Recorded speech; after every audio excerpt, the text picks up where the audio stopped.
반갑습니다. 4월 모의평가 정치어법 총평 및 해설을 맡은 저는 박민아입니다.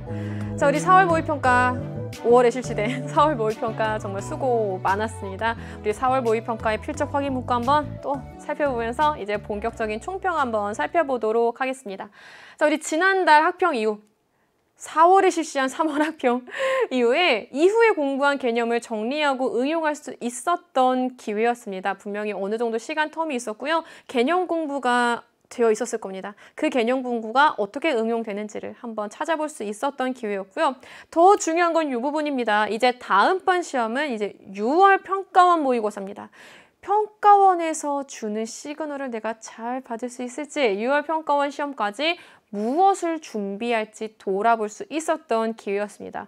자, 문제는요, 아마 여러분 풀 때는 평이하다라고 느꼈을 겁니다. 하지만 구석구석에 개념의 빈틈을 노린 문제 굉장히 많았고요. 타임어택 문제도 있었기 때문에 전반적 체감 난이도는 중상 정도라고 볼 수 있습니다.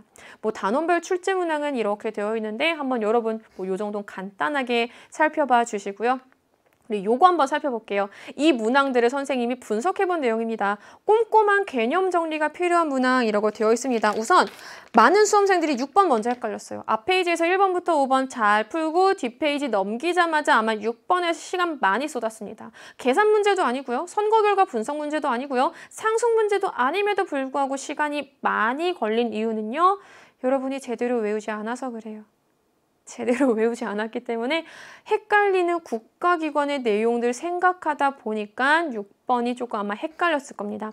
국가기관 종합 문제였습니다. 특히 국무총리와 관련된 내용, 수능특강 교재 다시 한번 꼼꼼히 살펴보면서 개념 정리가 아니라 이제 좀 외워주세요. 이제 외울 타이밍이 됐습니다. 언제까지 미룰 건지 좀 외웁시다. 자, 우리 6번 꼼꼼한 개념 정리 및 암기 필요한 문제였고요. 자, 우리 10번 문제 선생님이 늘 강조하는 내용입니다. 미성년자와의 계약, 미성년자와 거래한 상대방의 보호와 관련된 내용, 특히 미성년자와의 계약이 유효한 경우를 여러분이 이제는 알아두셔야 되는 겁니다. 되셨나요? 우리 10번 문제도 좀 꼼꼼하게 개념 정리해 주셔야 되는 부분이고요. 자, 우리 11번은요. 형사 절차와 관련된 내용입니다. 형사 절차, 시점을 가지고 제대로 내가 알아두고 있는지, 제도들, 원칙들 알고 있는지 꼭 확인을 해보시기 바랍니다. 6번, 10번, 11번 꼼꼼한 개념 정리 필요한 문항이 되는 거고요. 킬러 문항은요. 선생님 14번, 15번, 18번 잡았는데요. 14번은 아마 반반으로 갈릴 것 같아요. 어렵지 않았어요 라고 하는 친구들과 이거 뭔지 헷갈렸어요. 4번 선지와 5번 선지가 헷갈렸어요 라고 하는 친구들.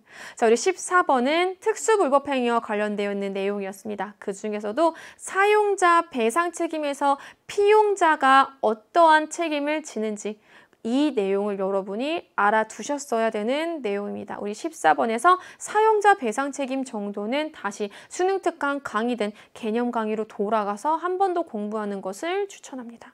자, 우리 15번 문제는요. 선생님이 킬러 문항이라고 한 이유 알죠? 선거 결과 분석 문제였습니다. 지금까지 평가원에서의 선거 결과 분석 문제에 비해서는 조금은 평이한 편이었으나 그럼에도 불구하고 현행과 개편안을 비교해야 되고 득표율을 다시 득표수로 유권자의 수도 생각했어야 되는 전형적인 타임어택 문제였습니다. 자, 그리고 마지막으로 18번 문제였습니다. 우리 18번 문제는요. 안전보장이사회의 표결 방식과 관련되어 있는 내용이었어요.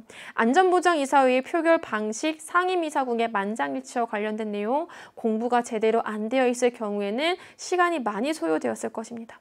선생님이 계속 강조하고 있지만 이번에 킬러 문항은요. 대표적으로 타임어택 문제들이었습니다.